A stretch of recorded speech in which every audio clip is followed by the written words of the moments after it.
All right, so I'm going to start recording this webinar. This is our week 2 webinar for the Course Label Workshop. We've been chatting with a few folks that are already on board here today. And so Cartes, what I was talking, you had, just to give kind of the backstory real quick to what I was talking about, somebody had mentioned in the chat that they're kind of working on some deals already with some other people, and Cartes mentioned being in Colombia, that he met a person there that teaches English and sent her a curriculum to teach a course on how others can land jobs in foreign countries teaching English, and that she just wanted $500 to create it, which is a great work for hire deal. And so I was saying, which that's not so much about selling language classes. That's more about helping people get jobs teaching English. But I was mentioning, if anyone is interested in looking at kind of selling, basically, teach, courses on teach how to learn languages, like selling a how to learn Japanese or how to learn German language. A great company to look at and model some ideas from is innovativelanguage.com. They have a site. One of their sites is like JapanesePod101.com. And then, a lot of their sites look like that, like English Pod 101. They kind of have the same naming scheme. But if you look at their story of their company, like, they are just a massive business. They're just a massive, massive business. I can't only imagine how much money they're making. They don't say, but I bet they're making at least 40 or 50 million a year in sales, because they just, they have they have online courses for Swahili. They cover like every known language. And that's a great example of a course label business. The guy that owns that site doesn't speak all those languages. He didn't make all those videos. He didn't make all that content. He's not making any of the new content. He just hired people that are language experts, or at least good speakers in each of those languages. And then he can, and then he's able to sell his courses. Yeah, Michael, we started a few minutes late. You didn't miss much. We're just really getting going now. So anybody that's coming in here now, we got a late start by a few minutes. So it's not that the entry link was late, as far as like the mail didn't go out on time. I sent it out late because I had to figure out, I had a small issue with a USB adapter that I had to fix for my mic. And so I didn't want to send out the link and have people just waiting around with me not initiating the webinar. So I waited till I got it fixed. But anyways, thanks for everyone's patience. Yeah, Pete, Rosetta Stone, they're one of the largest players in kind of the online course space for languages. You guys may have seen the Pimsleur method. It's like another way to learn languages.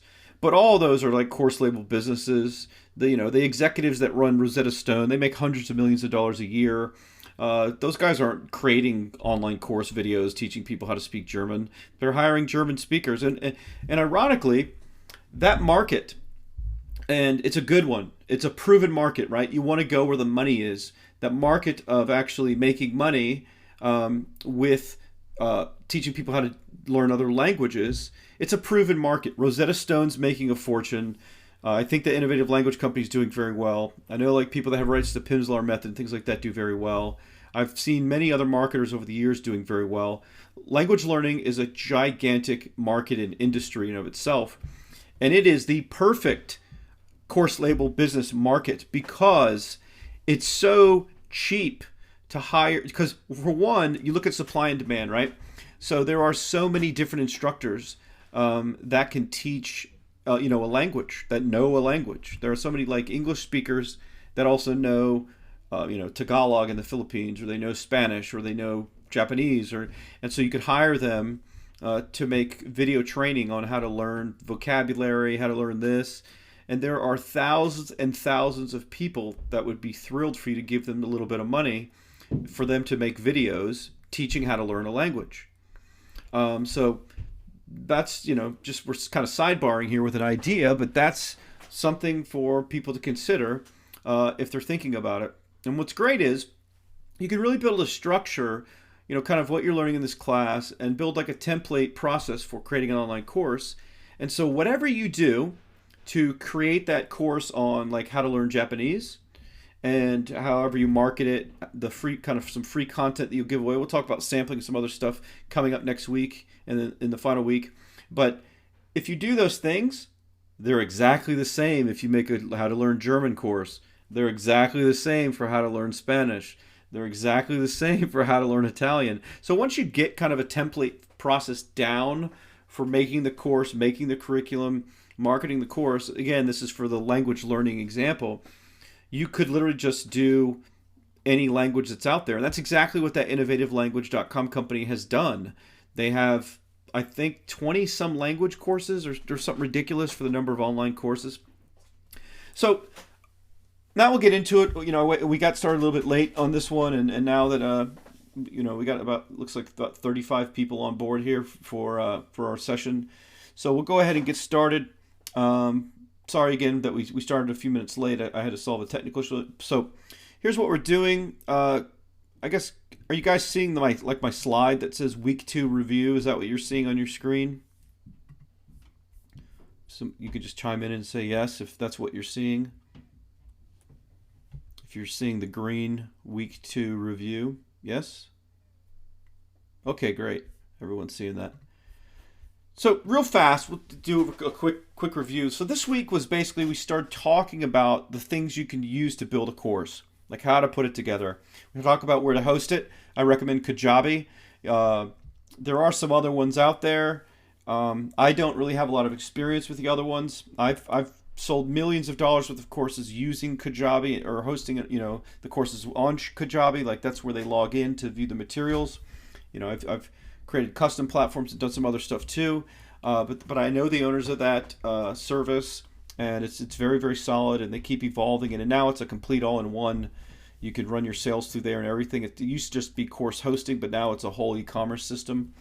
There are some other ones. I think someone had emailed me, and I think there's like Thinkerific or something around a name like that, which is like another one. It might be a little less expensive. I can't vouch for how good they are. I've never used them though, so you have to do your own due diligence. But Kajabi, it can be expensive if you get a lot of users. It can be several $100s a month. But if you're selling a lot, who cares? I mean, that's the one service you're using to manage that whole business, to not only collect the money, do upsells, and all the other things we're going to talk about next week, but to host and deliver the content as well and let people log in. And you can drip it based on if you want them to get just certain things each week, if it's going to be over a multi-week process, or if they get it all at once. A lot of flexibility with what their platform does. So I also went over some kind of course construction services, like some of my favorites. Like I love rev.com for transcription. So if you're recording kind of audio or you do anything, or of course when I say you, by the way, I'm referring to you or talent that you'd pay to make content. It's not always you doing it, but whoever does it.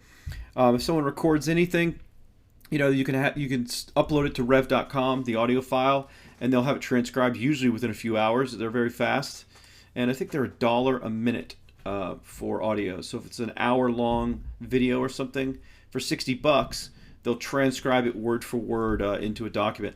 So that's really great for people that want to have just kind of value add for their courses, to have something extra like to give people. But it's also really good if you do any kind of interviews with experts or other knowledgeable people about that subject for the online course.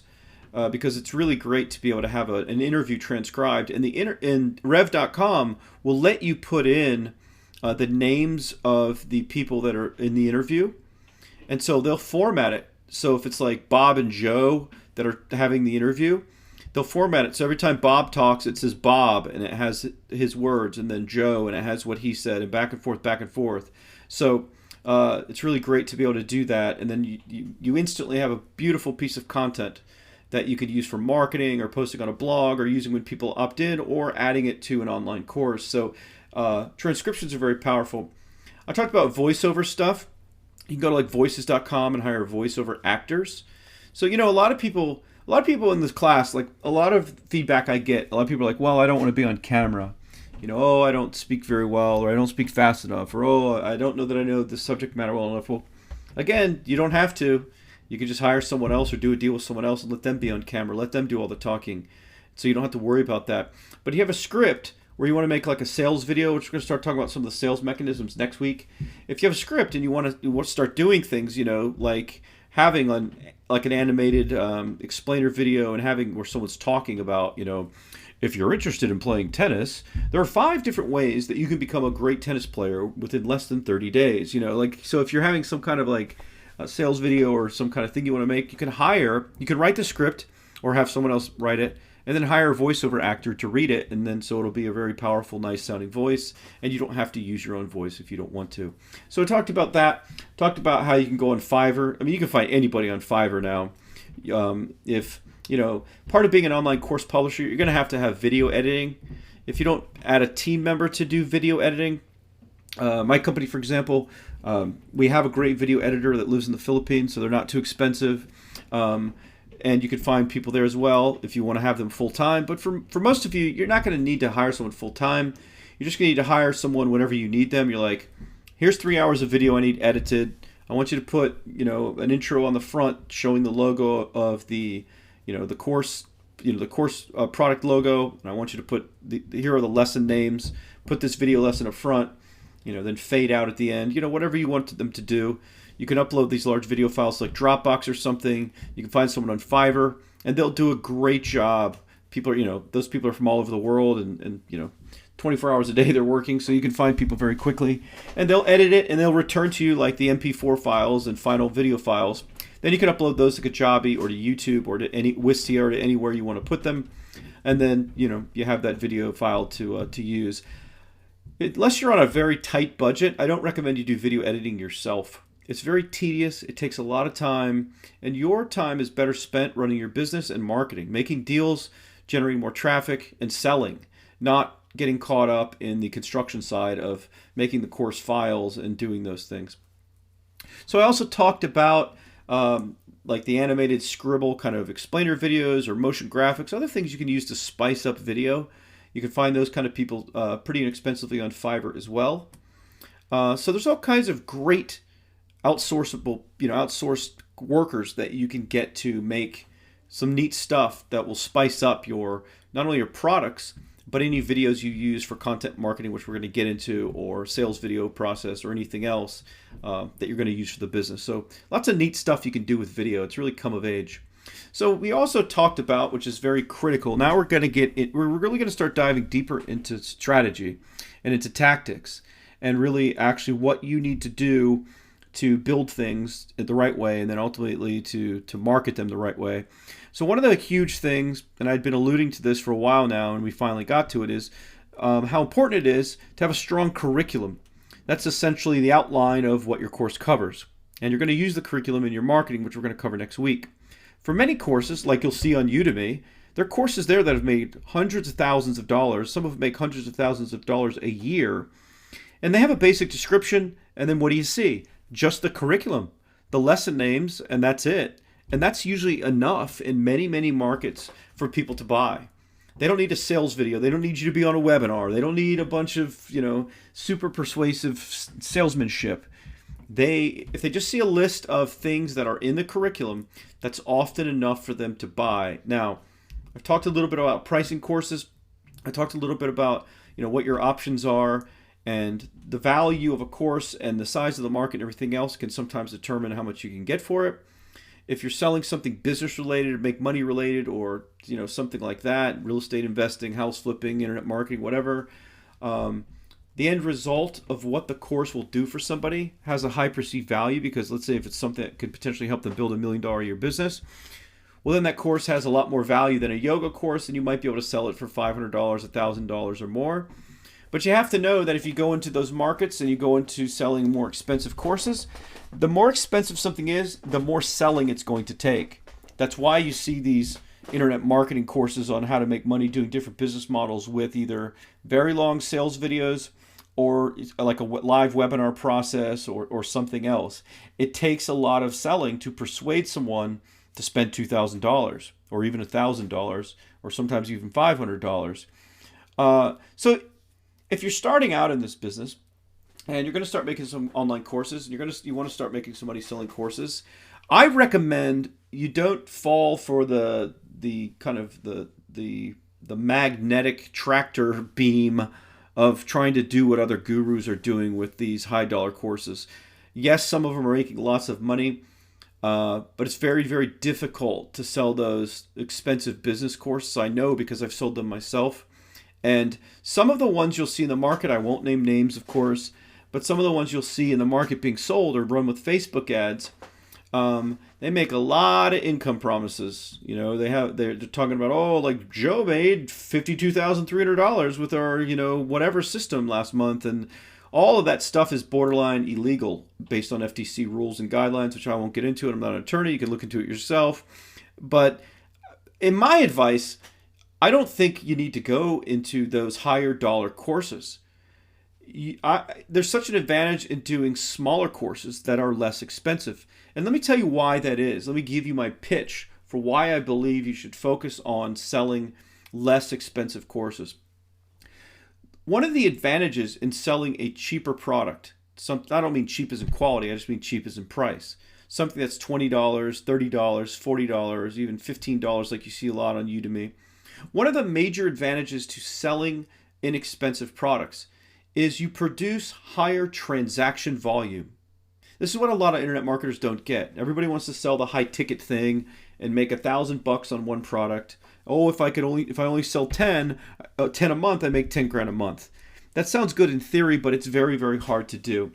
I am a marketer from all my experiences of doing things online that for most of my businesses that aren't related to me teaching business, I love inexpensive products. And let me tell you why that is. So when you sell something that's cheaper, you're going to sell a lot more of it, and you're going to have a lot more customers, but you're going to have a lot more activity.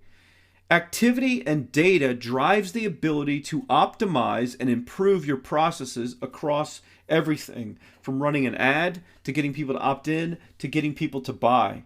So if you're selling something that's expensive, you're not going to have that many sales. You're not going to make 50 sales a day. You may make 1 or 2 a week. And while the money may, at least on paper, seem to be more if you're going to sell like 3 at 1,000 rather than 100 at $10, ultimately you have a better chance, I believe, to build a larger business, to make the bigger money if you have the transactional data and if you have a lot of activity, because you can split test the landing page, you can split test an ad, you can split test your sales process, you can split test an upsell offer that we're going to talk about, you can split test a bundle offer. When you're having lots of transactions, lots of people paying you $15 or $20 or $30 for online courses, you have lots of activity, you have the ability to optimize. You don't have that ability when you sell something for $500. Like, does everybody get that? Like, so many people are get so caught up in this, oh, you got to sell something expensive, you got to sell something high dollar. That's in my opinion, a bunch of bullshit. Like, from all the entrepreneurs I've worked with and all the businesses I see with a lot of activity, that's why, by the way, if you look at the e-commerce field with a lot of people that are like selling on Amazon or selling on their own online stores, some people making millions doing that. And, I already talked about when I talked about, in the video that promoted this class, I talked about the pros and cons of that. So e-commerce is great. If you have a niche market, you're already in it. It's a great way, obviously, to get into another market if you can make it work. There's billions of dollars going on with selling real products. That's great. But if you notice what people are selling and how they're kind of generating a lot of success, they're selling cheap products. They're selling. You look at Ryan Deiss, who's a very good friend of mine, at the company Digital Marketer, and they have like a lot of these niche commerce sites. They have Survival Life, where they sell like survival products and things to, those preppers and all that kind of stuff. And, they built a giant business, a multi-million-dollar business selling like a free plus shipping offer for like a foldable like credit card knife thing, or they sell other inexpensive products less than $20. And one of the benefits of doing that is the transactional volume. That's what people don't get.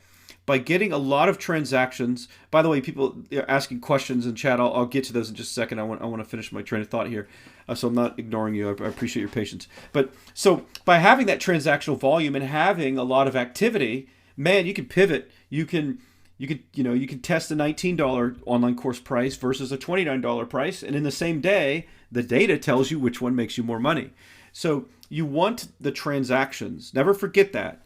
As long as you move forward with an online business, if you take one thing away from what I teach you, I would like for you to know that in almost every case, there's such a benefit to having that transactional volume, because I like to say this, in any given week in your business online, it's the worst it's ever going to be, because your job as a business owner is to optimize, improve, and grow whatever you're doing this week to move into next week.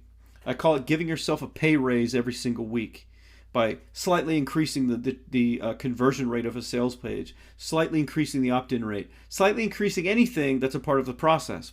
Well, you can't really do that effectively when you sell something very, very expensive because you don't have enough sales to be able to, like, guys that are out there successfully selling $2,000 courses on consulting or anything else, they're not getting enough sales to effectively run a scientifically valid split test. It takes about 100 actions in a split test to be able to determine with statistical confidence that a change produced a better result, and that's the version you should go with. In other words, if you test two different landing pages for making a sale, when you get 100 total sales, you can then you have enough data to look and say this one is the winner, this one is statistically valid. Well, if you sell something for $2,000, to get 100 sales, you got to have $200,000 in revenue just to test one thing on it, like a sales process. So think about that. Make a note of that. Transactional volume is great. The other great thing about online courses is that go where the action is. Look at Udemy. You see all those courses, and you see that people, they have low prices, but they're selling quite a bit. Udemy's around $15 seems to be their hot price. They go up and down, and you never want to be the cheapest, but $20, $30, $40. You'll take that all day long if you have thousands of people a month by finding your different online courses, and getting access to them. So look at what the market is doing in all these different markets. You're not going to sell a yoga course for $500 successfully, I don't believe. So don't be afraid of the lower price points. And typically, the lower your price point, the more activity, the more conversions you'll get. So when you get to running Facebook ads, which we're going to cover, when you run any kind of Google AdWords, you do any kind of content marketing, you do anything on social media, you do anything, you want results. You're going to be so excited, like when you make your first online course, sale. And when you get there and you start getting the sales to come in for your courses, and you start getting that activity, you're going to be so excited. It's going to motivate you to do more and more and more and more. But if you got to wait around a long time to make that first $1,000, $2,000 sale, and they don't come very often, there's just not as much to work with. So let me say something else, because I've had quite a few people email me questions and different things, and I want to kind of, not that wasn't just a rant, but I actually have a rant that I was thinking about yesterday that I wanted to share today. So I'm getting people that, like, somebody emailed me and they said, hey, we already do business in this market. We kind of have an overall main company, and we're going to make courses in some sub niches in that area. But I wonder if you're going to cover more, or if you're going to talk more about marketing like the main company, right? Like, so if you have a course label business, like let's say it's Elite Publishing. I think I used that example before. That's actually probably a real company, who knows? But let's say Elite Publishing is your main company, and Elite Publishing makes a course on, I don't know, like a bunch of different courses on tennis. Maybe they make another one on soccer and, volleyball, whatever. It's a bunch of sports courses. Let's even say the company's called Sports Publishing. This would be even a better example. So you have a company called Sports Publishing, and you have a bunch of different types of courses. So this person emailed me and asked me, well, are you going to cover more about like how to really market and brand like the big company? And I said, no, I'm not. You know why? Because it doesn't matter.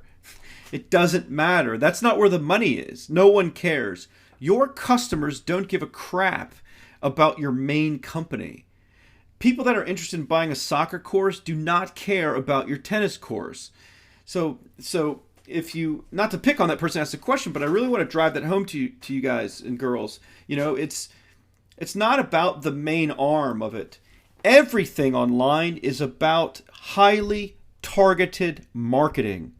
It's about speaking exactly to a prospect that has a certain specific interest, that has a specific problem they're trying to solve, and you offering them that solution. In this case, an online course that teaches them about something that they're interested in or something they want to learn.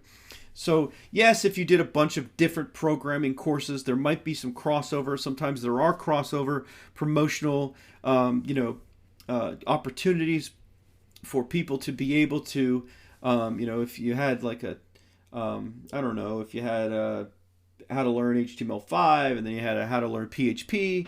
Some of those programmers may want to learn both. That's different.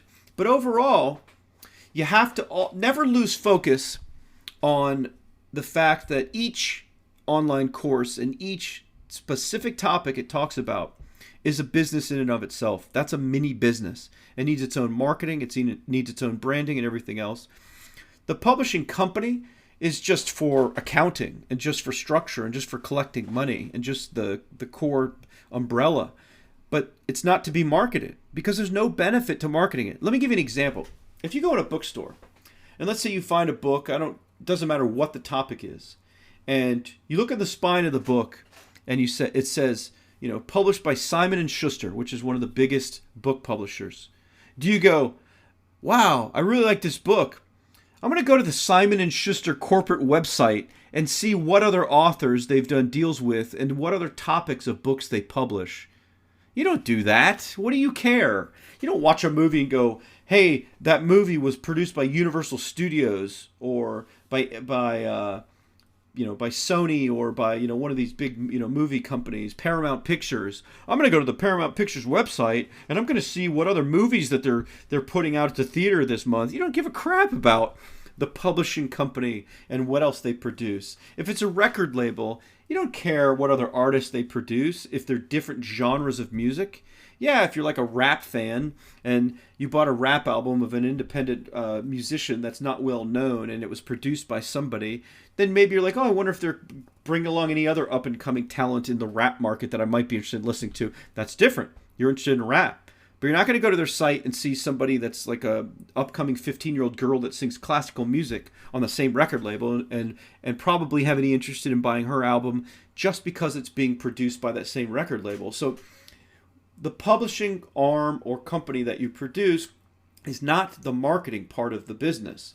The marketing part is each individual course or group of courses that's targeted to the same group of buyers. So please keep that in mind, that you don't get too caught up in worrying about, you'll want to have at least a professional basic site for the publishing company. You don't have to list all your products there. Sometimes you don't want to for competitive reasons, for people snooping, but you want to have some information maybe about the company, give some vague info about the kind of markets you cover with, we make courses for hobbies and sports or, things like that. It's up to you.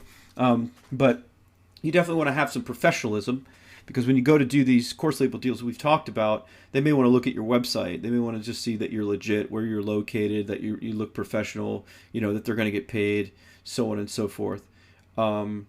So anyways, I just wanted to throw that out there because I don't want you guys making those guys. I have to keep saying girls, by the way, and I'm not trying to be sexist there with my language, but I call everyone guys. But yeah, so I don't want you guys and girls to make that mistake of getting so caught up in worrying about the main company rather than the products. Here's something else I want to rant about. And I'm getting a lot of emails about people asking me about my opinion on different course topics, right?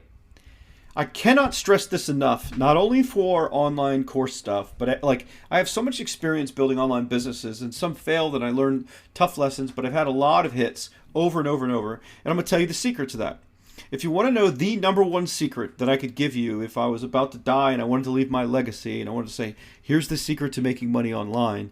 And I've mentioned this before and some people heard me say it, but I want to say it again here, and I'm going to tell you why I'm saying this. The number one rule for making money online is to sell what's already selling. Sell what's already selling. So when people come to me and they're asking me about these ideas, do you think this is a good online course idea? Do you think this is a great... It doesn't matter. It's only a good idea if you're seeing other people already selling it. If you go to Udemy and you see somebody that has 2,000 students, that's a good market to go into. If you're looking online and you see Facebook ads running again and again and again promoting a certain type of course or class, and you go and do some research, like you use a tool like SEMrush.com, which is a great tool. It's a little expensive. I think it's about $100 a month, where you can look at someone's traffic and how many incoming links they have and where are they getting their traffic from? Is it organic? Is it social? Whatever. But you kind of get an idea of how much traffic and maybe how much sales they're doing.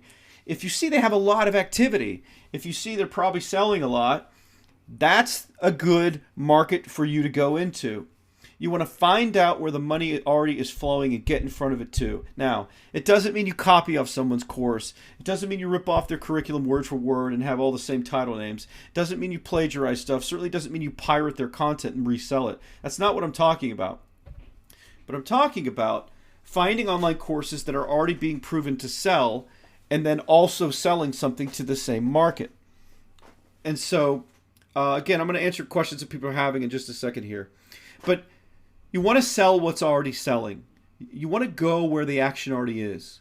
We are, over 20 years into the development of the commercial World Wide Web. There are like 800 million websites now, or some ridiculous number. There are millions and millions of people that have tried to sell everything online. And every day they keep trying new ideas and testing new ideas. And even though the online course business is growing and the industry is growing, it's pretty mature now. It's reached a point where it's a lot of niches have been defined for what kind of courses people want to buy. And of course, there will always be new ones that are developed, but that's not your job. Your job is not to figure out what new ones are going to be developed. Your job is to make money.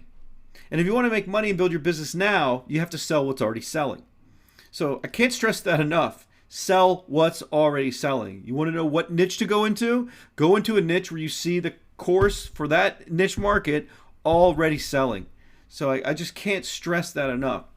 So I talk about this week about forming your curriculum, right? We're talking about how to put together what's going to be in the course. And if you've caught up with the lessons, and they kind of came out late yesterday, so you may not have had a chance to watch them yet. Well, one of the things I said was look at competitors already selling that type of course. Go to Udemy, look and see someone. I used like an HTML5 programming course example. Look at the curriculum. Look at the number of lessons. Copy, paste, make a download of that web page, whatever. But copy that. Like, for example, if I was going to go into, let's say, let me find a good topic. Let's say if I was going to go into like meditation. So I see some meditation courses that are selling well, I'll use yoga because it's a little bit broader of a market. I'm going to create a course on yoga, right? So what I'm going to do is I'd start by going to Udemy. I'd look at all the yoga courses I could find. I would copy and paste or download every single one of them's curriculums. I'd print them out. I'd lay them all side by side. And I would circle on certain ones the lessons or areas like that other ones don't have. And so eventually I would compile a list of all the unique angles, lessons, and things being taught in all the different yoga. I would make a super yoga course, basically. I want to cover everything that everyone else covers, at least as a starting point. Now, I have to preface this. Certain courses have proprietary things being taught. So there are certain courses where maybe an instructor is teaching one of their own unique techniques or something that they've invented or developed. Like, you're not going to teach that, right? That's kind of their property. That's kind of their subject matter. But for most topics, I've been using this tennis example. It's a very simple one. If you're going to do a course on tennis, standing behind the baseline and knowing where to stand to serve and what square you serve into, that's going to exist in every single Learn How to Play Tennis course. So that's not anything proprietary. You have to teach that in your course. But start by looking at competitors' curriculum as a starting point. And then figure out ways to spice up your curriculum and add some intrigue, add some other things that they're not teaching. Find some ways to kind of maybe go deeper into certain areas that they're not going into. And so then I also talk about, by the way, I mentioned a lesson this week that was added late about sample footage. It's critical. When you hire someone to make content, don't have them make an entire course before you see what they make. Have them make like one lesson and give approval first before they make more to make sure it's good. To make sure that, if they're on video, that it doesn't look crappy or the audio is messed up or whatever. So always make sure to get some early lessons from, somebody mentioned hiring someone to make a language course or a course on how to get language jobs. Have them make like an introductory lesson and send that to you before they go and, make a whole curriculum. But in building out your curriculum, so you want to look at competition first and you want to look at stuff that's already selling. We just covered that. Another thing you want to do is look at discussion forums. How many people have watched that discussion forum gold lesson and realized the value in it? Mention it in the chat. Like, if you've watched that video and you actually get it, like you actually realize how valuable the stuff is that I covered in that one lesson, mention it in the chat. If you get it, if you saw that lesson and you're like, you really get it. I can't stress enough how valuable discussion forums are if you want to have success selling online courses. Because what is a discussion forum? It's people talking about the knowledge, skills, and information about a market, right? Or about a topic. So if you go to a discussion forum and you sort the topics by the most viewed or most discussed, there are the number one most popular questions and knowledge points about that given market. And so if you pay attention to discussion forums, you can find not only what to put in your course. So here's one thing. If there's a big forum, let's say on bodybuilding, like that's one of the example I use, bodybuilding.com in that lesson. If there's a big forum like that, like even with millions of people, do you have any idea how many other people are on the internet interested in bodybuilding that don't even know that forum exists or have never even been there? Do you have any idea about that? So you can't assume like, oh, everyone's going to find this forum and everyone's going to find these free protein bar recipes that everyone's posting, and there's no reason for me to put it in a course. They can get it for free if they come to the discussion forum. You can't think that way. First of all, those discussion forum and all that content, you know what it's not? It's not on video. And video trumps text. So if you were to take exactly the valuable information, of course nothing proprietary from somebody, but common knowledge, everything about a market, and you were to teach it on video or with slides or with some kind of graphical representation, anyone interested in learning that topic is going to learn much better by watching your video lessons than they would by reading people's comments in a discussion thread. So discussion forums are absolute gold. There's almost one for every major market. If you look into knitting, or growing your own garden and building your own organic vegetables. If you look, there's discussions about almost anything. You can use the site Quora, Quora.com. People ask a lot of questions and other people answer them. It's kind of like Yahoo Answers, but it typically leans a little more towards business and industry things, but you can still find the pulse of what people are wanting to know. And that's what an online course does. An online course is a solution for what someone wants to know. So you go in discussion forums, and not only do you find these points to put into your curriculum for what to contain, but listen to this and pay close attention to what I'm about to say. And I'll get into this more next week, but you can find these points about what to use in your marketing to sell the course. For example, if you watch that discussion forum gold video, you saw that I sorted those discussion topics by most views. And you saw that one of the most popular ones was pre-workout, during workout, and post-workout nutrition. People wanted to know, what do I eat before I work out? What do I eat during my workout? And what do I eat after my workout? That's one of the biggest questions people have about bodybuilding and for that subject matter. Well, what do you think you would put on a sales page if you were selling a online course about nutrition for bodybuilding? Learn exactly what you need to eat before you work out. Learn exactly what you should be eating and consuming during your workout. Learn exactly what you should be eating after your workout. It's giving you the exact points of marketing to use. Copywriting is a complicated subject. If you want to become a good copywriter, it takes a bit of study. But you can shortcut your way to knowing what to use in copy to sell things, to sell online courses, by simply turning the most common questions into basically like bullet points or intriguing sentences where you're offering or teasing to offer the answer to those questions. Like, what should you eat before you work out? That's a perfect example.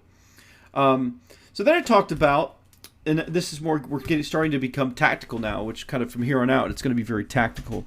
But I talked about the 12 critical elements of the curriculum and what you should be containing. So you got to have some kind of interaction. I talked about the importance of handouts and what kind of, different handouts you can provide. And that sets you apart from stuff on YouTube that's only video. By having lessons or quizzes or things where the students can interact with your online courses, the better. And so I talked about how you need to have three big secrets. So within the outline for your course, you want to have at least three. If you can have more, that's good. Now, I do have to say this, you don't want it all to be secrets. It can't all be intrigue, right? It can't all be some big mystery. You kind of have to say what's actually being taught specifically. But you do want to have some things that seem like secrets or it's vague or to create curiosity. That's the science behind bullets in marketing. Like you'll discover the three big things that'll help you save big money on a mortgage that your mortgage broker would never tell you. That's intrigue, right? You're like, well, what are those three things?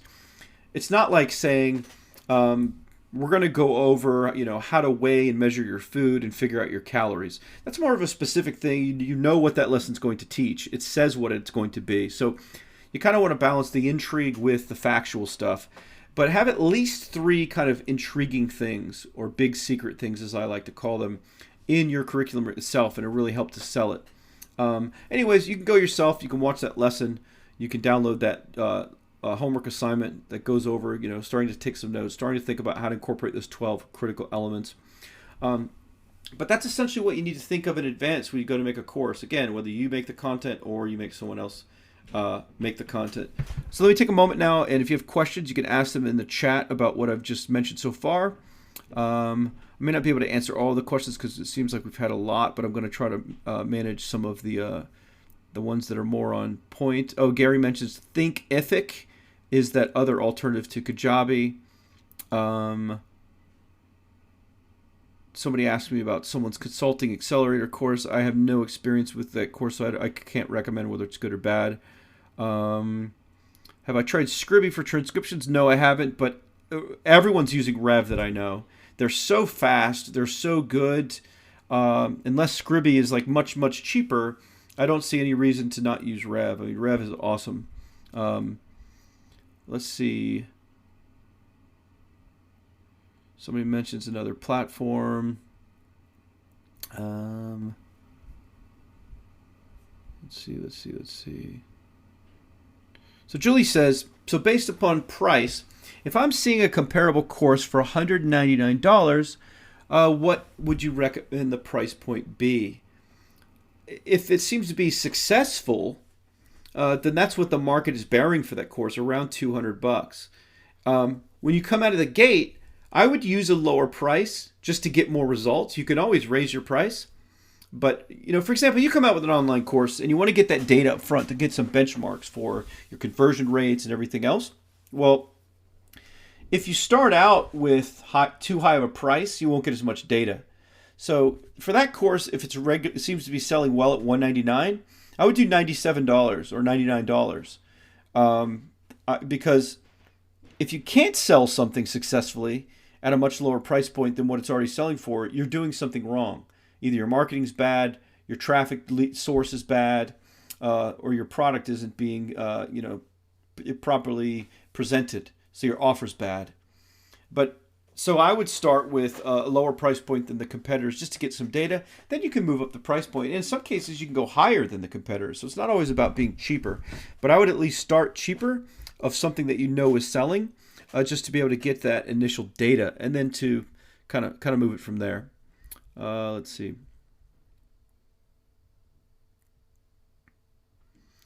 So Manuel says, isn't it true that high-ticket courses offset the rising cost of media better?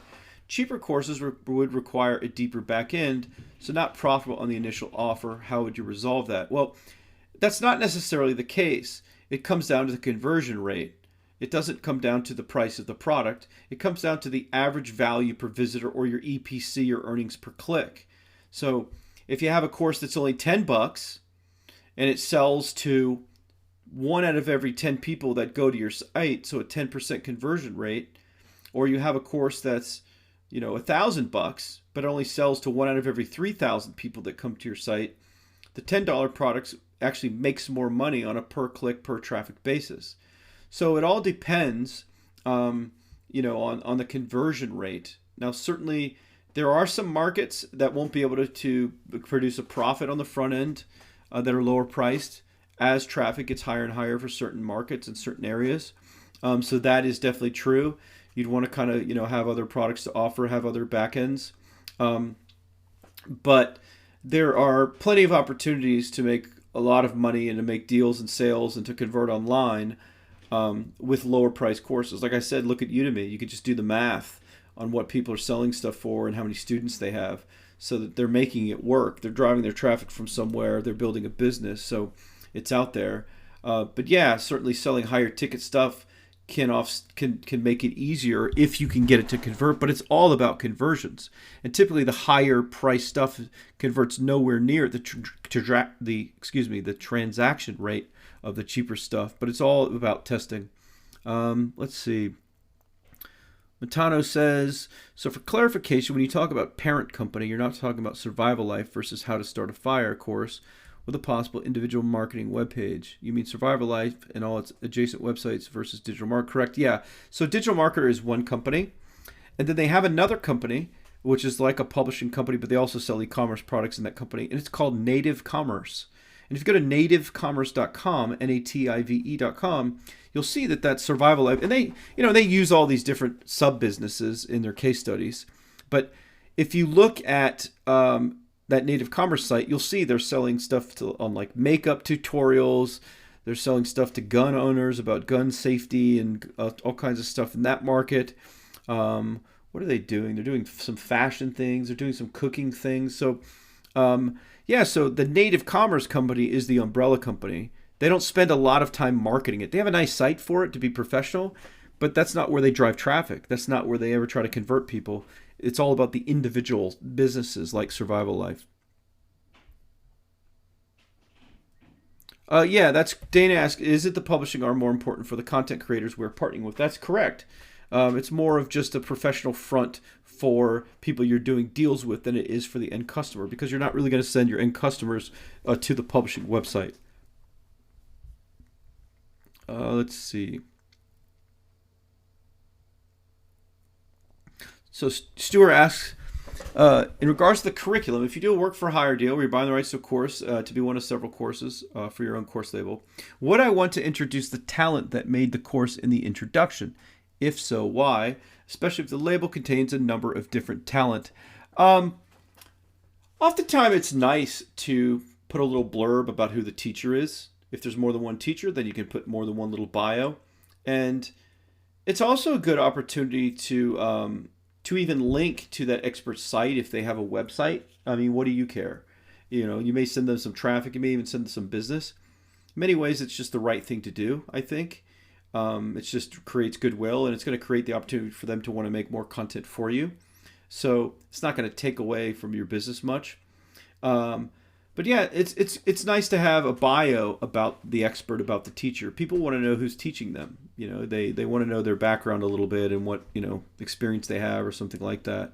For some markets, it's not necessary. For language learning, it's not necessary. You don't need to know who your German teacher is. They're good at German. They're going to teach you German. So it all depends on the topic and the subject matter. For certain markets, it matters more than others. For many markets, it doesn't matter at all. So it will all depend on the market.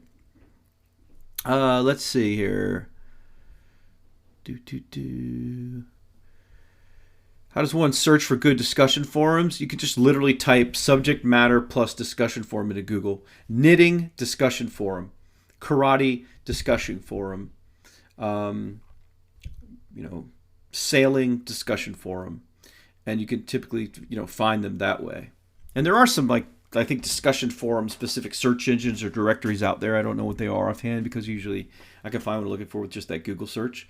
But I think there are some sites out there that will link to other discussion forums for different topics. Yeah, Orlando mentions you can also get a good copy from forum discussions to use in your ads and sales letters. We're going to talk about that next week. We get into marketing. And so that's exactly right. It's just a gold mine for information to use to make your course as well as how to market it. So Marvin says, if we find talent on YouTube and we give them rights to their content and work for hire deal, what prevents them from uploading their training videos and giving it away for free to their thousands of subscribers as we are trying to market it? Well, you could put something in the agreement that says they can't give it away for free, but they do have the rights to sell it if they want to sell it, and that's how you get around that. And you can even put in a minimum price that they'd have to sell it for or something like that. But typically, what you'll find is most of the talent, at least all the deals I've done, where I give them the rights to the content or give them some of the content, they don't do anything with it. It's just they don't do anything with it because that's not their business. They don't even know how. They're just like, oh, that's great that you gave me rights to my own stuff, but hey, do you have anything else I can make for you that you'll pay me a nice check for? They want to make money, and it takes risk to start a business. It takes risk to try to sell content. It takes risk to market. So them not knowing how to do it, they're just most people. You'd be surprised. Most people just aren't interested in doing it. Most people don't want. A lot of people don't want to run a business. They want to just get paid for their time and for doing something. So they don't want to go through all that. Michael says, does Kajabi work with Infusionsoft? It does. You can connect it to Infusionsoft, but you don't need Infusionsoft if because you can manage your sales and transactions in Kajabi itself now. So it's like a mini shopping cart all in one. Marvin also says, if we use multiple talent for the same course, does it create incongruence or inconsistency in the course? As mentioned in the videos, to keep a consistent color scheme. Not necessarily. Unless of course, the teachers are opposing each other with what they're recommending. Like if you have one teacher going, well, here's how you'll want to serve, when you stand on the right side. And if another teacher says, here's how you'll never want to serve if you're standing on the right side. And if it's actually what the other guy was teaching, well, yeah, then you can have some issues. But typically, if you go into more of a broad subject matter, let's say like knitting or not really sports per se, because there's kind of a certain way to play sports, but it's more of a wide open market. Like language learning, there's all different ways to learn a language. You may have some teachers that have complementary styles that are different. So you may have 4 people that are really good German teachers that may each recommend a different type of way to learn. However, it can go against the general curriculum of the course if they're creating like opposing methods or step by step in order to learn. You have people giving different directions. So typically when you want to bring on multiple teachers, that's when you want to have teachers teach different things. For example, if you had a business selling golf training, you'd have one guy teaching about like how to hit long drives and how to drive. You'd have somebody else, guy or girl instructor, teaching how to like chip, like how to get out of the bunkers, how to play short game. You may have another person that's a putting expert, but you wouldn't have like 3 putting experts, or you wouldn't have, so that's kind of how you could do it. You can have the teachers teaching different disciplines. If you do dog training, maybe somebody covers the first basic obedience commands for dog training, and then somebody else gets into like some more advanced stuff, or how to exercise with your dog, or how to train him for competitions, or so on and so forth. Tina, I'm still working on those slides. Let me make another note to get to see the update from my team, but I'm still working on those the PDF slides for you. I think you were the one that mentioned it last week about me getting them, so it's in the works. So I'll have that hopefully here soon. Dana also asks, are you adding upsells and downsells on your non-IM courses, or just the basic and expensive niche courses? We're going to talk about that this week coming up when we get to sales and marketing. It all depends on the course. For some non-IM courses, there's only one course. There is no upsell. There is no other course. You can upsell them other things, a related software product or some kind of e-commerce thing that goes with it. There are other ways to do it. If you look at what digital marketers are doing with that native commerce company, where they're going after those different markets, that's what they do. They incorporate e-commerce stuff with like online courses. So it's kind of a hybrid approach. So I'm not going to get into the hybrid models. That's a completely different business. I don't want to get people off track. Plenty of money to be made if you just focus on the online course publishing. But the upsell and downsell all depends on your market, and it all depends on what it is you're selling. I've had many markets where we've been very, very successful with no upsells. So they're not required to succeed. And many of them don't even have backends. They're just a front end product that just sells really well and converts really well. And the traffic is there. It's available with SEO, content marketing, social media, as well as being able to buy it and converting it at a profit with like Facebook or other areas. And so it's the one product that just sells itself. I mean, if you look at Udemy and you look at some of the successful courses and you click on the instructor where it'll show what other courses they have, some of them are very successful with one big course. That's their main bread and butter. They don't have a whole lineup of courses. So it can kind of go both ways. Let's see here.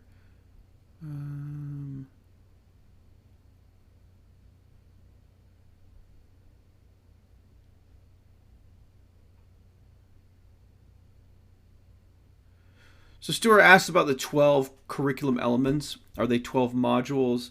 No, they're not they're not modules or lessons specifically.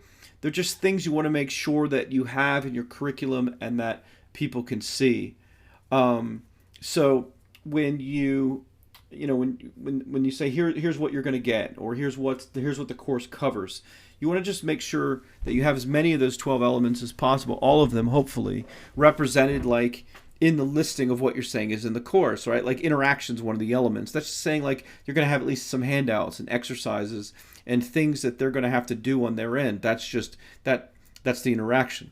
We talk about the 3 big secrets. That may be just 3 lessons that have a little bit of intrigue about what they actually are or what they actually teach. So it's just those are just elements that you'll want to make sure you include. So it's not like a structure with 12 things, because in fact, one of those elements is to have at least the 10 most common questions someone has about a market. So if you go to the discussion forum example in that video lesson I teach showing the bodybuilding nutrition area, if you sort them and you were to find the 10 most common things that people are asking, wanting to know, you would definitely need to include those in your course, because that's the 10 most common things people are looking for when it comes to that subject matter. Let's see here.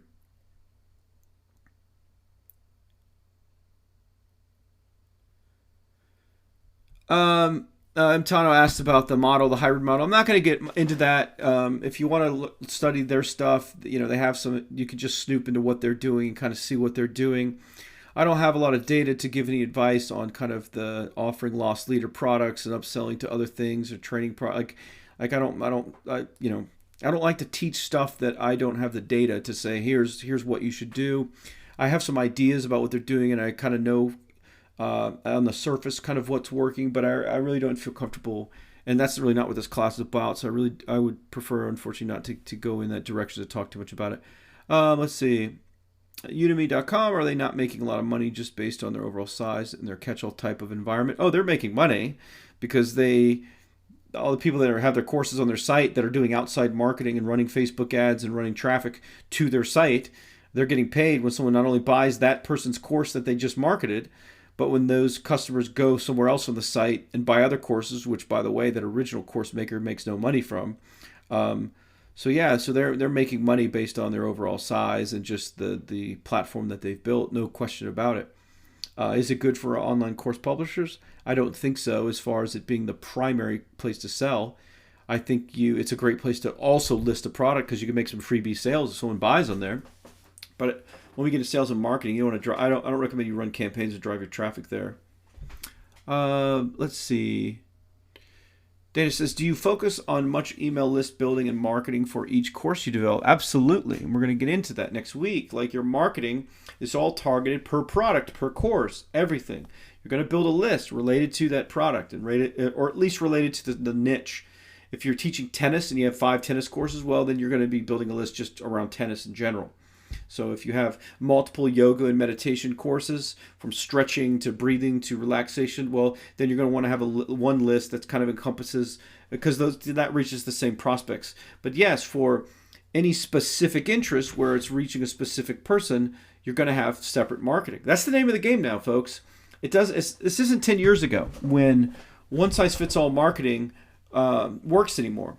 It's more specific and more targeting, but it's a good thing, because you can really hone in on your audience on Facebook, which you're going to learn about. You can really hone in on the keywords you're targeting and exactly what people are searching for in Google, and go for those people. You can really hone in on communicating the right marketing message to people right when they want it, and of course, exactly what they want. So it's, I think I briefly mentioned this before. It's like my good friend Dean Jackson, who's a great marketer. He has the I Love Marketing podcast, which you should check out. It's really great. And he made a Facebook post recently, and he was talking about what he calls horoscope marketing. If you're a Taurus, when you see the horoscope page in the newspaper, I don't read horoscopes. I'm not a big horoscope person, but the people that are, when you see all the different birth dates and all the different horoscope areas for what month or wherever you're born, if you're a Taurus, you don't give two craps about like Gemini and all the other stuff, because you're not a Gemini. Now, maybe if you have a significant other that is, you want to see what their horoscope is, that's different. But for most people, they only care about what's important to them. So they only care about Taurus. So if someone's going to maximize selling to you, they should tailor their marketing as tightly as possible to just your needs, your wants, your desires, your situation, and not the marketing for people outside of that tight area, or in the horoscope example, outside of that Taurus group of people. So we have to keep that in mind. Marcel says, if you see a course with 3 million views on lynda.com, presume that is a good course idea. Absolutely. That proves demand. That proves that people are very, very interested in it. And by the way, just because you see a free course somewhere, if a course is free, doesn't mean you can't be successful selling a paid version. In fact, it's arguably that every very popular free course would make for a very good paid course. Doesn't mean you can charge $500, but you could probably do $10, $15, $20, $29 and get some success, because something that gets enough attention and gets enough people interested in actually going through the course, even though that's free, because a free course is being sold. There's a cost to it. Someone is giving up their time in order to consume it. So that's the currency they're paying with, their time. So even though it doesn't have an amount that they buy and pay for, they're putting their time into watch, several hours of lessons on a course, and that is worth money. And so if they are worth doing a free course, then it's probably an opportunity to sell it. Let's see, another question. So regarding email, do you subscribe to setting up tags and segmenting the list for marketing, or more simple a list campaign? We're going to talk a little bit about that next week. We'll talk about email marketing. But yes, any way you can segment, sublist, tag people related to tighter and tighter niches, you're going to have higher conversions and better results by tailoring your marketing just to them. Let's see, Larry says, trying to target CEOs and execs like that with a course. Any suggestions? Like what?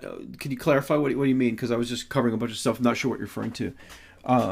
You said like that with a course. Can you clarify more of what you're talking about? Edmund, are there any merchant processes you recommend aside from PayPal? Yeah, Stripe is like kind of the king now of online commerce. It's being used. It plugs right into Kajabi. It's being used by so many places. I highly recommend Stripe. They're easy to get an account. You pretty much get it instantly. There's like no applications and all that other stuff that always happened with merchant accounts in the past. It's like so much easier. So you're talking about finding them and targeting them, those CEOs and execs. Are you talking about to sell them a course, Larry? Like if you're like those are your customers, CEOs and executives, and you're trying to sell them a course? If I'm not mistaken, weren't you the one that was talking about doing stuff with middle management or something? I think you had mentioned that last week. So if that's your target market. So let me throw out another gold nugget for you to make a note of about making money online. And this certainly isn't to poo-poo on Larry and what he's trying to do in his business. But so rule number 1 is sell what's already selling. We covered that in the webinar. So when it comes to online courses, don't create a course that doesn't already exist and have demand for it and look like it's selling. Create what's already out there selling. But here's another rule for you to keep in mind with anything to do online. If you can't cost effectively reach your target market, you're done. You're out of business. If you come up with a great idea and people may excuse me, people may buy it, and there's probably a little bit of demand for it, but if you can't throw down your credit card and buy a bunch of traffic to be able to get in front of those people, if there aren't a lot of different ways to reach your target market, you're in trouble. So you want to know also that when you sell what's already selling, that you can get to those people, that there are places to advertise, that there are places to use free content marketing and SEO rankings to reach those people, that there is a way to get distribution to reach your target customers. If you can't reach your target customers, you can't make any money. You're not going to make any sales. So as far as Larry's question about reaching CEOs and executives, I don't have the answer. I would imagine LinkedIn is probably where you would want to try to do some kind of promotion or advertising. I haven't done tons of B2B marketing, so that's kind of what that is. You're reaching people in different businesses. So I'm not exactly sure of what to suggest for ad platforms for how to target them. That's a lot more challenging than consumer products, I'll tell you that. So you need to be aware of that. But you may be able to find someone that has ancillary products where they're already selling products of services, software, something to CEOs and executives that would be good prospects for your product. If they already have built-in distribution, they have a list, then you could do like a joint venture with it. It's kind of like a affiliate deal. You'll agree to share revenue if they promote it. So that's one way to get it. Find someone that owns the distribution and do a deal with them to get access to it. But it's important to make sure you can get to market. Let's see here. Let me get a drink of water real quick, if you don't mind.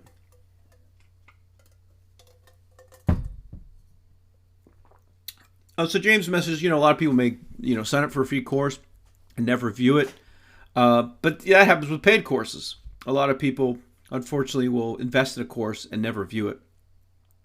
So, dare I say there may be people in this class that haven't had a chance to watch any of the materials, and they may just get busy and go, oh, I'll watch that stuff later, and they don't. It's a shame. It's a waste of their money. And so that happens in any market. So yeah, you're right. When someone signs up for a free course, they have less to lose if they don't consume it. But typically you see a lot of people like on Udemy that have signed up for a free class, or on lynda.com they viewed a class. Even if it's free, still indicates interest. It's just like keyword searches. They may not necessarily be using buyer intention keywords, like where do I buy a course to teach me how to play tennis, rather than how do I play tennis.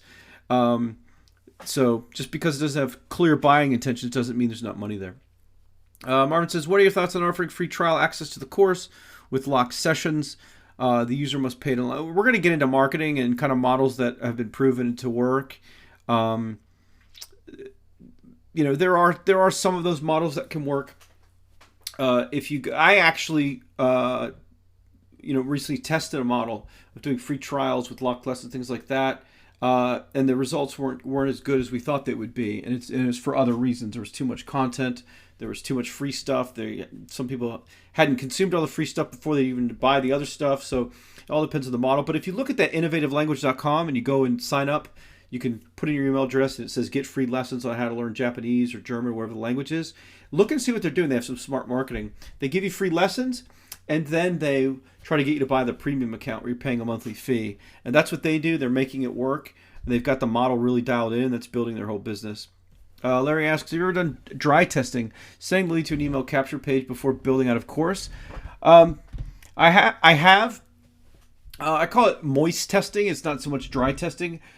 Dry testing comes from the kind of mail order offline world of direct marketing, where people would run infomercials or they'd run magazine ads, and they would actually collect people's money before the product was even made to gauge the demand. I don't recommend you do that because there are a lot of FTC concerns and a lot of concerns, period. Privacy issues with collecting their credit card info, and if you may not, there's just a lot of stuff there. But one of the things you can do is you can gauge, for example, you could create a sales page to sell a course that's not even made yet, and then you could have a link where they click like to buy it, right? And anywhere from 60 to 80% of people that visit an order form will complete it and actually buy the thing. And if they click the button, you can just say, the course is currently not available, yada, yada, yada. Put in your email address if you'd like to be notified when it's available. We'll even give you a discount for the inconvenience. We're sorry about the inconvenience. You can do something like that. And just from the click activity you get from the people, clicking on the button to try to order it, will give you an indication of the demand and maybe how successful it'll be. And it's usually a good indicator of it. So you got to just be careful with collecting people's data. And if you're not going to sell, so you got to be just very careful on that. And of course, I'm not an attorney, not giving you legal advice. Make sure you get advice on that, on doing any of that kind of marketing where you're not actually having something for sale and you're doing that kind of testing. Let's see here.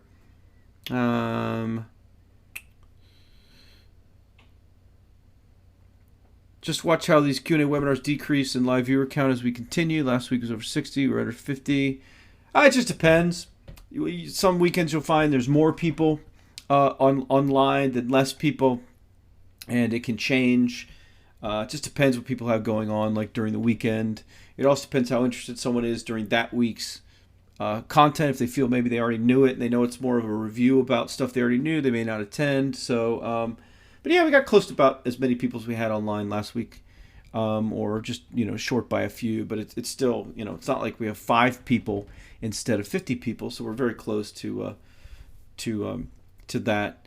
So. We're not really going to do, we've already been going like an hour and 20 minutes, so we're going to wrap this up. And we're not really going to do too much brainstorming this week because The two exercises that we had in week 2, where you need to start thinking about some handouts for the market you're thinking about going into, as well as thinking about how you can start incorporating those 12 critical elements. Those are kind of larger exercises that it's not going to be easy for us to brainstorm on, and so that would obviously take too much time, and it's too specific to everyone's projects. So some people may not want to talk about their projects or anything else. Let's see. So someone just asked, what's your thought on finding the same markets but in other languages, something like French or Spanish? I think there's a big opportunity for, and we're going to talk about that in the last week, for international expansion in different markets. Because if you take certain things, let's say you take tennis. I'm sorry if I keep sticking with this boring example, but tennis is played in every every country around the world, or most. And if tennis courses are selling really well in the English market, like the U.S. market, then it's certainly there's a big possibility that it will sell in the Brazilian market. And if you created a how to play tennis course in Portuguese, and that's how it's taught in Portuguese for that market, then it probably will do pretty well. However, there are 300-something million people just in the U.S. You add to that Canada, Australia, and all these, the U.K. and all these other English-speaking markets for English-speaking online course content. It's a much bigger pie to work with, and so typically there are those opportunities to go into other languages, but I wouldn't go anywhere near there until you exhaust going after what's already selling in the larger English market first. You can always experiment and expand into other languages later. But I wouldn't start there. Not unless you see a course in the Spanish market with multiple competitors. Again, sell what's already selling. If it's already selling there, it's doing really well there, then by all means, if you speak Spanish or French or anything else, and you can do it and you can manage it without having to hire a bunch of language consultants and things, then you jump into it and see if you can see if you can do it. So Marcel, do you have a lot of problems with piracy of your courses? Unfortunately, I do, at least for the business-related courses, the make-money courses, the more expensive courses. Piracy isn't as much of an issue for the cheaper courses, because someone will just be like, it's only $20, I'll just pay the $20. But if a course is $1,000, people may dig and try to find pirated sites where people are sharing it, or try to find a way to get a bunch of people to chip in on buying it or other things, and so it can get abused that way. So typically, the more expensive and valuable something is, there's more of an effort for people to try to steal it and rip it off. That's just how it goes. All right. Do we have any other final questions here? Like the next 5 minutes, I can kind of try to answer rapid fire before we wrap up this week 2 review webinar. Appreciate everybody taking the time, of course, to get on again, and it's been really great. And I hope you guys learned some important points. Can't stress enough that sell what's already selling point, and also not putting as much pressure, not pressure, but don't put as much focus on the publishing arm. Let's see.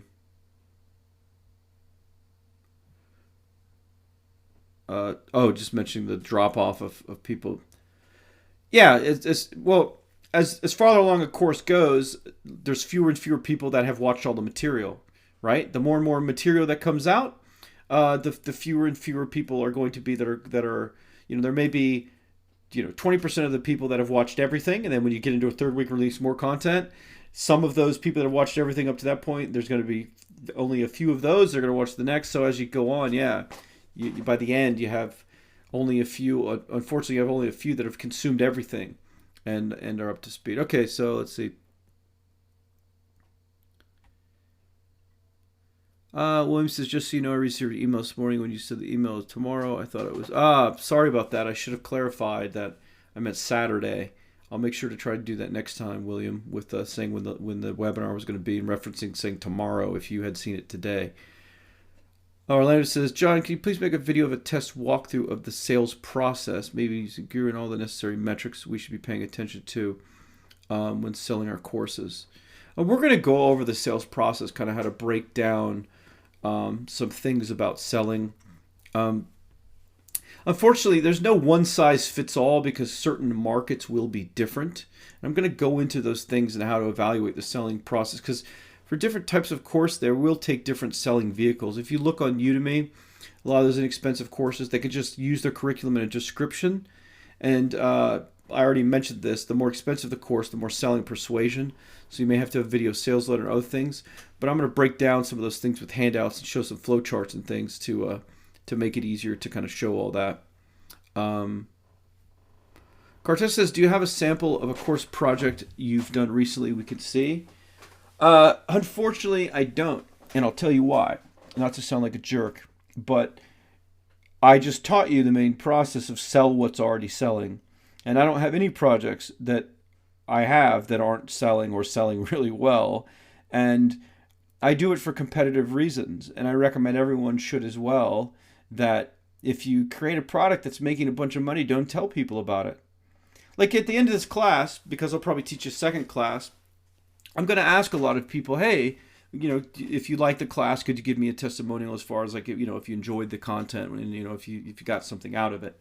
Um, but I don't want you to tell me at any point ever, hey, I took your course label class and I'm now making $10,000 a month on training horses for competitions. I found that niche market online because I know exactly what's going to happen if I use that in my marketing. Your business and your family are now going to make less money.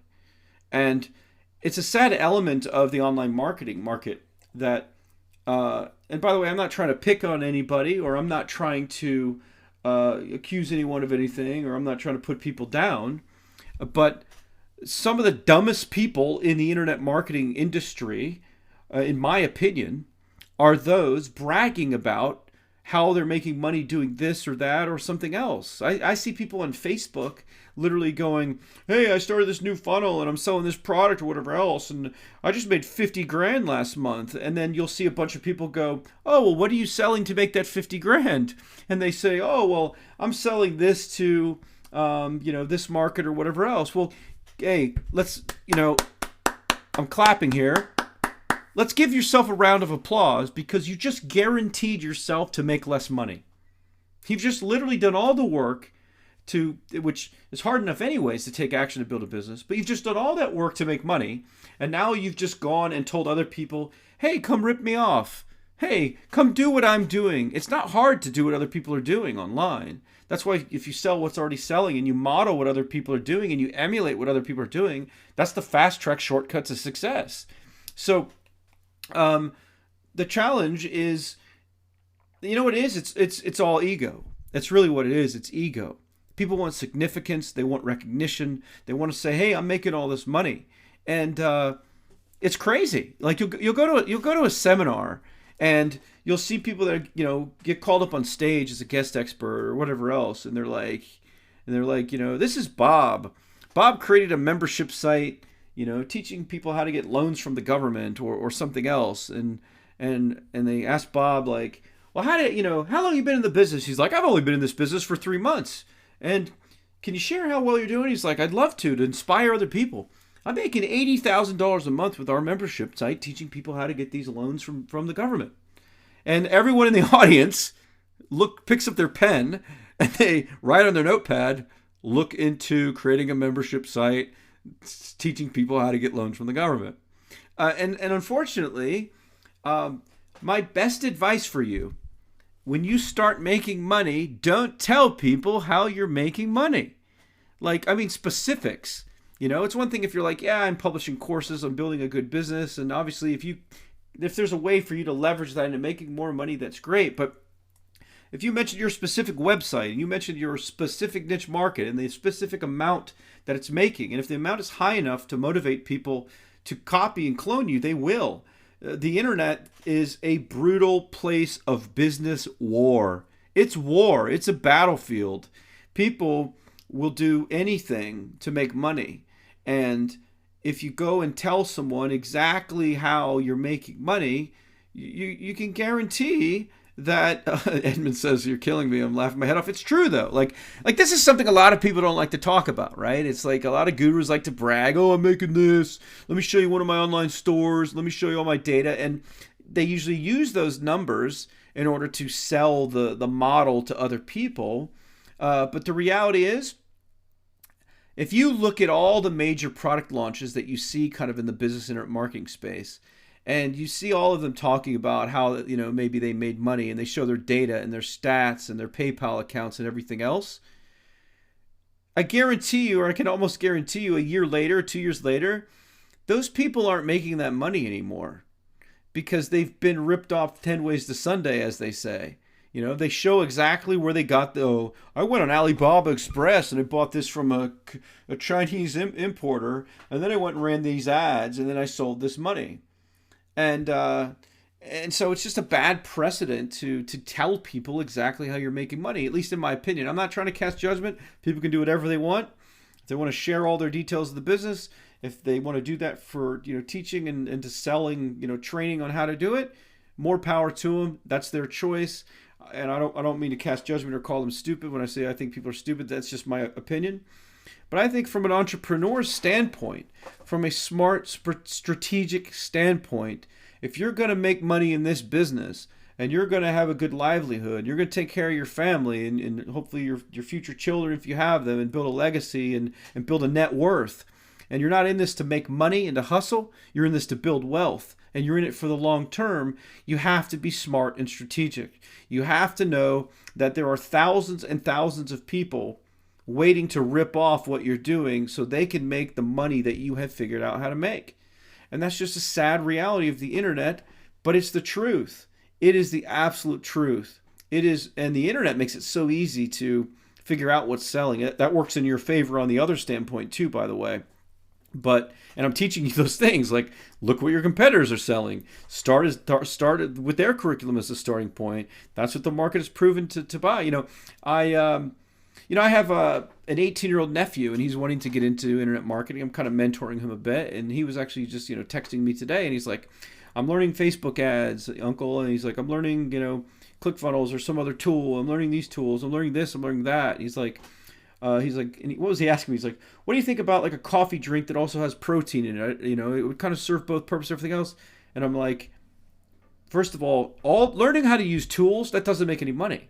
The tools don't make the money. It's the marketing. It's making an offer. It's presenting something to a target market and providing a solution, right? So, that's the one thing. So the other thing is, it's I've said this before, and I'm not trying to repeat a loop here, but it's like everyone thinks that because we're so creative that we have to think of this great idea no one's ever thought of before. So he's thinking about, what about coffee with protein or some other thing that I tell him, I'm like, stop.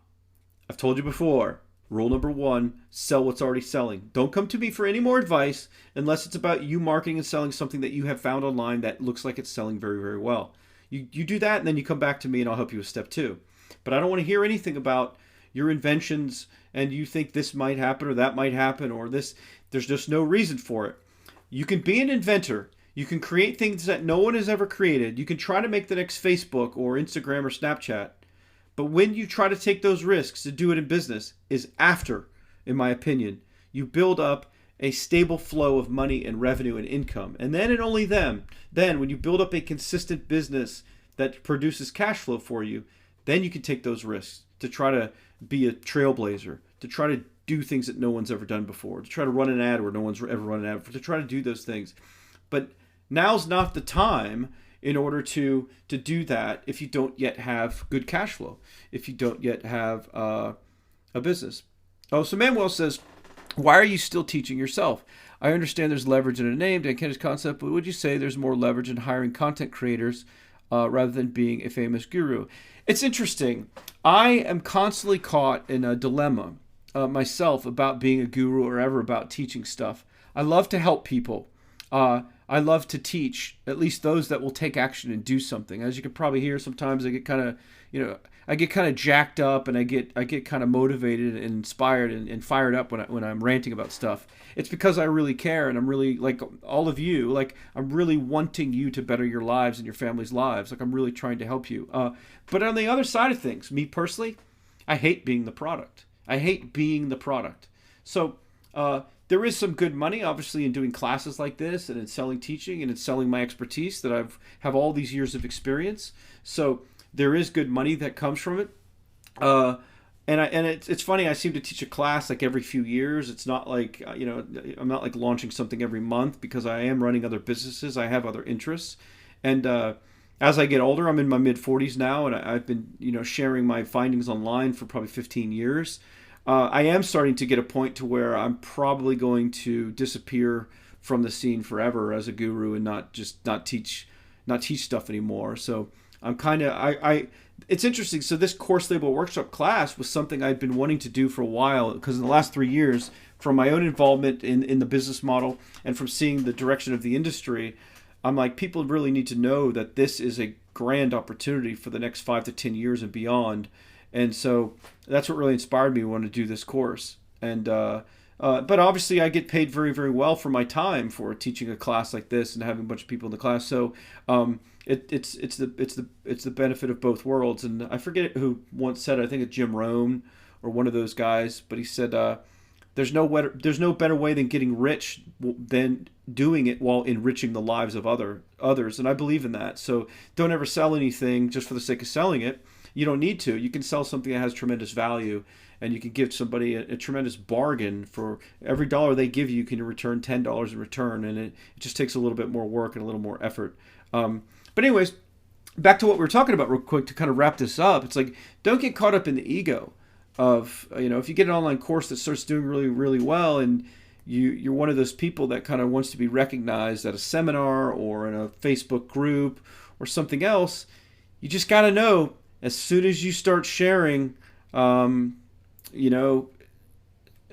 soon as you start sharing your details, and especially your niche market, you're just inviting people to take money from you. You're inviting people to do exactly what you did, because on the internet, it's very easy just to clone an exact business. There are some creative things that are not always easily duplicatable, like creating certain logos or branding or designs or certain types of intellectual property that aren't easily cloned.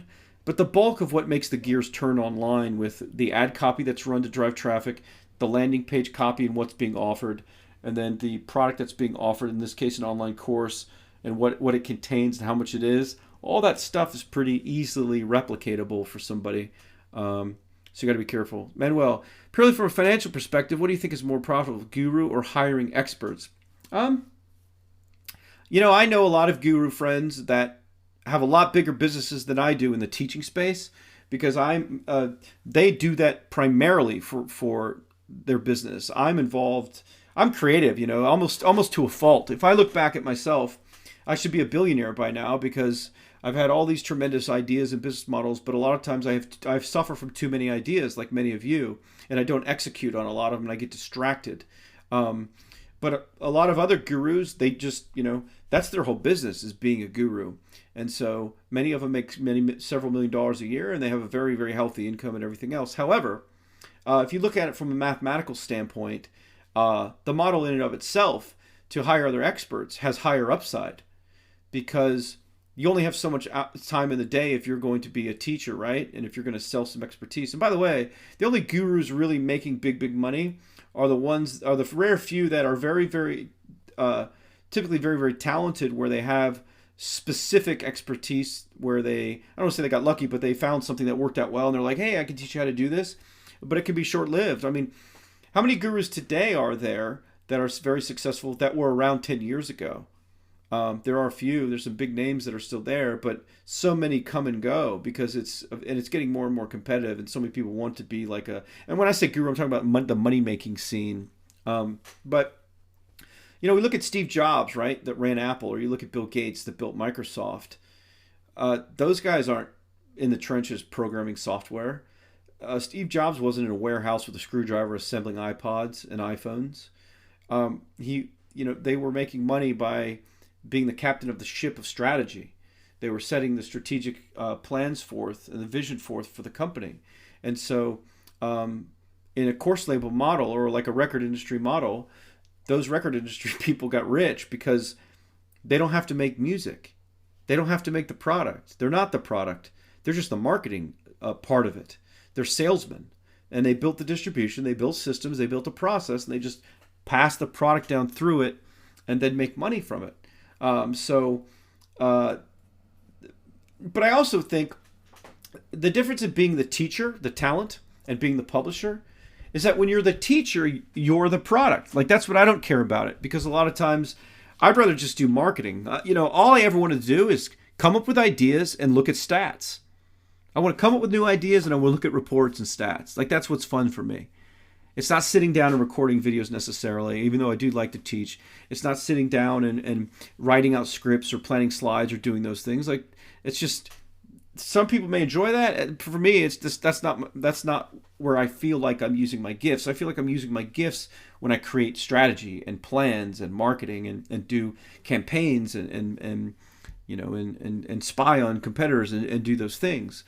So the other problem with being a guru and building a business, if you're an expert, even non-make money, like if you're a tennis guru or weight loss guru or something else, it's very hard for you to sell the business. And everyone needs to now be in the mindset of exit. And we'll talk a little bit about that in week 4. And a course label business is a great business that can be sold, because it's not just like one teacher, one person being the product, and that's the whole business.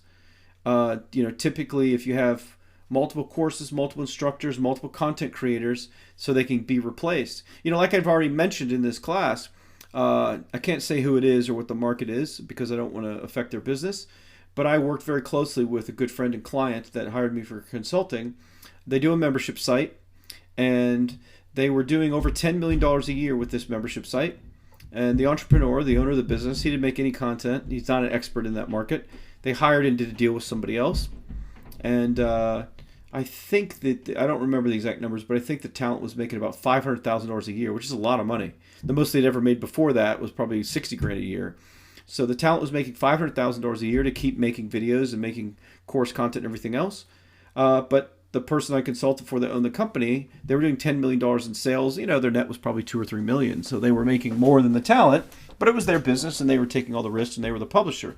But what happened was, that talent was the only talent in the business. Everything revolved around that person being on camera and the person making the content. And eventually they had a falling out. The talent wanted more money, or they wanted to do their own thing, or whatever else.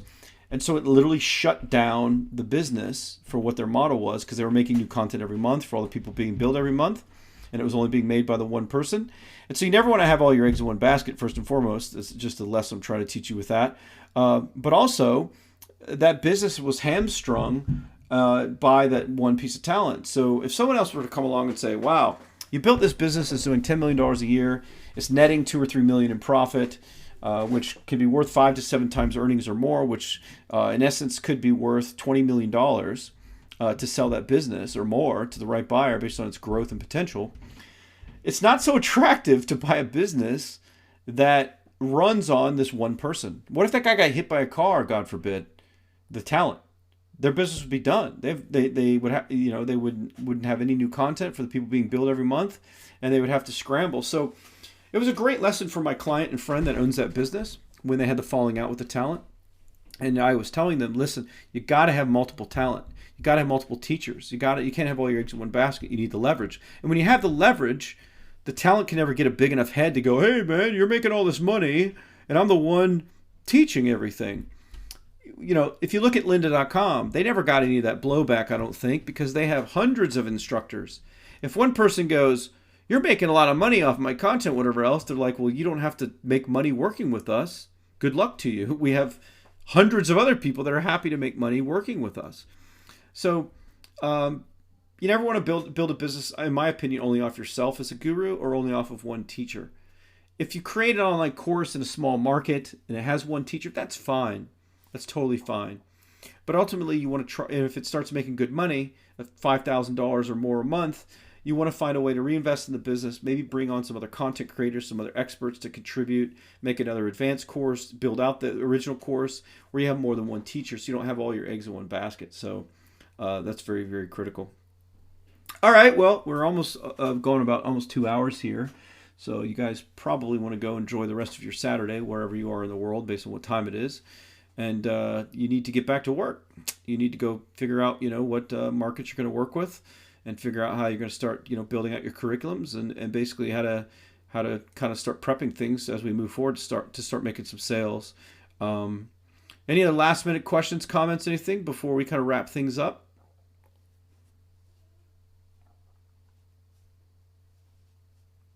Anyone? Questions or final comments?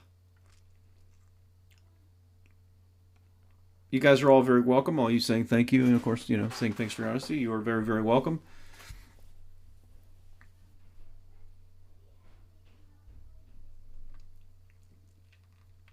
So Manuel asks, would you then use personality-based marketing to get people to bond with the teacher and buy more back-end stuff? And if so, how?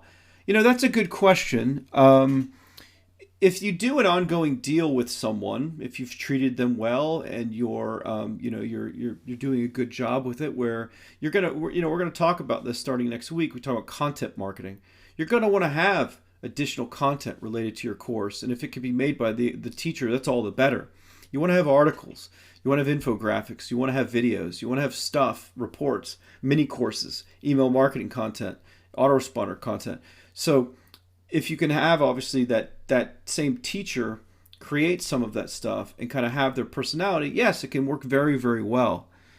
Typically, when someone's learning from a teacher, they want to learn more from that same teacher. So certainly, it is important to get someone to kind of bond with the teacher and everything else. However, like I said, that's okay to do in the initial stages to get money to come in and start making those sales. But if you start ramping up and if things really start taking off, you got to be smart strategically. Don't have all the marketing built around one person, because the brand isn't the teacher. The brand is your online course or your training brand, like we've already talked about. So it's like the tactical tennis example. By the way, I never even had a chance to look up to see if that was actually a company, but that brand example I used, like if you have a brand called Tactical Tennis and you make a bunch of different courses on tennis, the marketing isn't about Joe Smith, the teaching tennis professional for the USPTA or whatever the United States Tennis USTA association is that you hired from Colorado to make videos for you. That's not the brand. That's not the central point of your marketing. Your marketing is tactical tennis. So everything is branded tactical tennis. The emails, the reports, the videos have the logo, everything. Tactical tennis, everything's tactical tennis.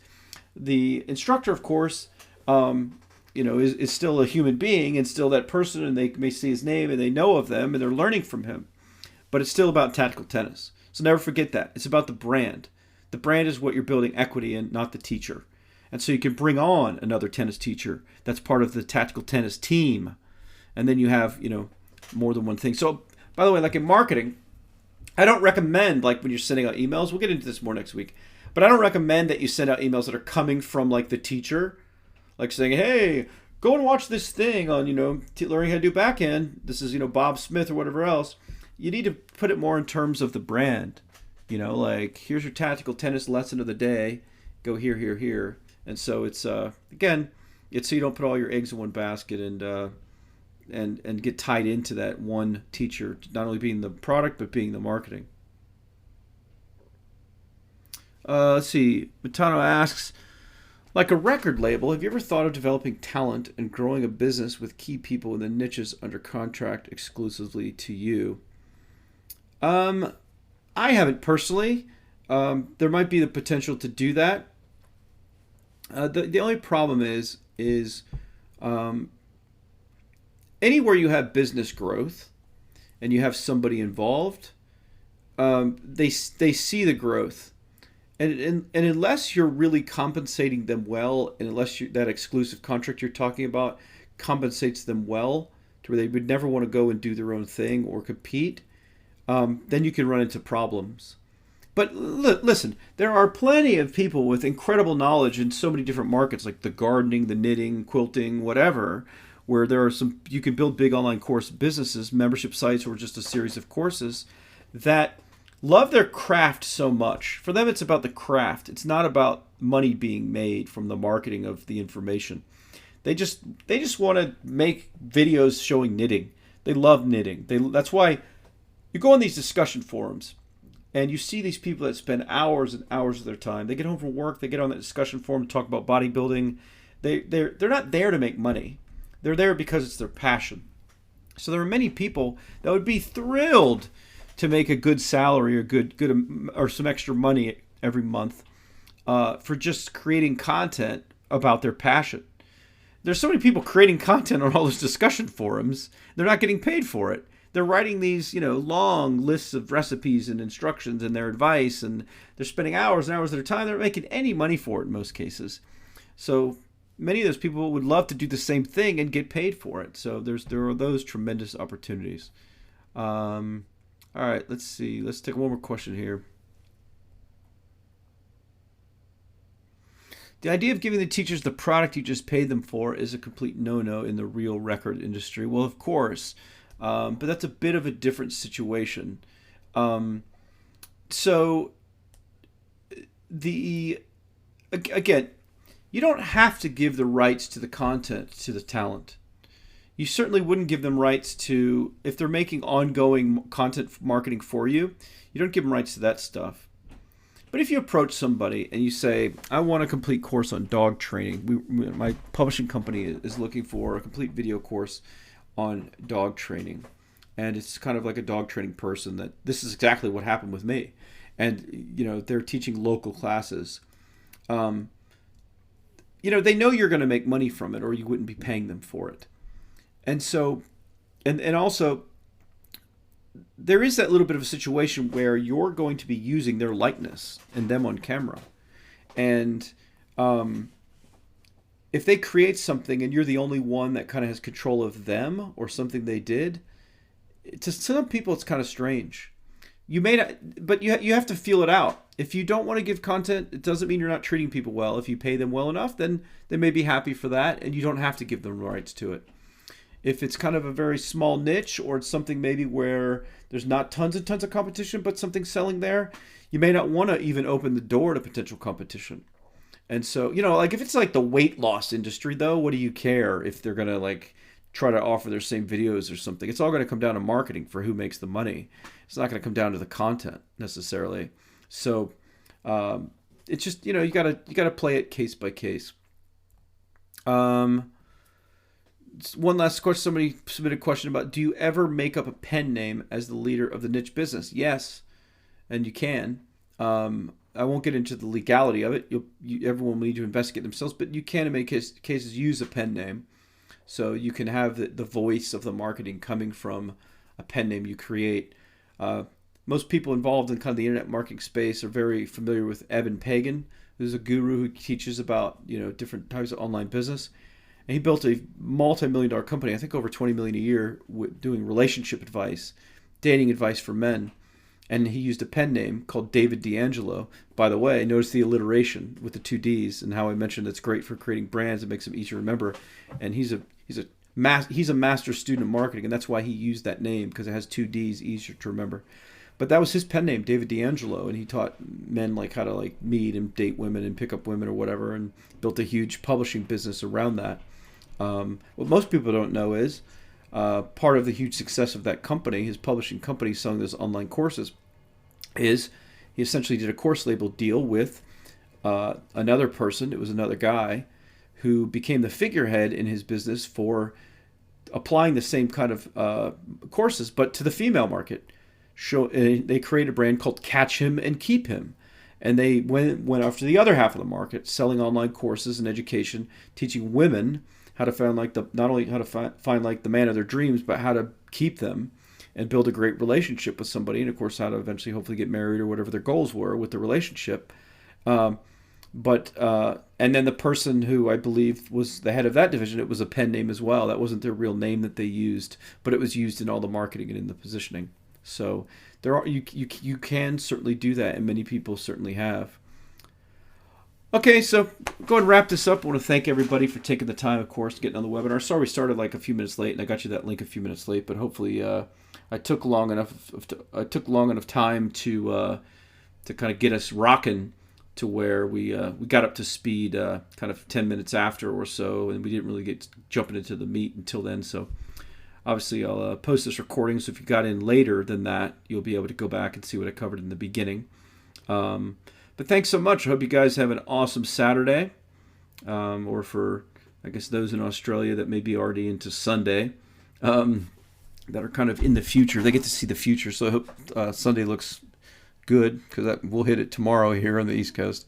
But anyways, thanks for everybody being here and taking your time. And of course, as always, thank you for making the commitment to learn this training. And just know that your life's not going to change unless you actually use it and do something with it. So that of course is going to be continued theme I will continue to hit you over the head with a frying pan with. I say that lovingly to really kind of, hit home that you gotta just take action or nothing's going to change for you. And so hopefully we're going to get you to do that. And so next week, got a lot more stuff we're going to jump into, so be prepared for the next group of lessons, and we're going to start talking about sales and marketing and getting more tactical. And of course, as always, if you haven't yet watched all the video lessons, please take some time to try to find a chance to do that, because there are some little nuances and nuggets I share in each of the videos at times, and so you want to do that. And this week I try to keep the lessons shorter so they were faster, quicker. You could, get through them in 3 or 4 minutes to try to break it up, because I know sometimes the lessons will be 20 or 30 minutes. And it's harder to kind of sit through and go through one thing. But anyways, all right. So thanks everybody, and I'll talk to you very soon. I'll be sending you emails, obviously, when I get some more videos uploaded, or more handouts, or more exercises. So, and if you haven't done the homework assignments yet, we have 4 now in the class so far. So please make sure that you go and do the exercises. Okay, bye everybody.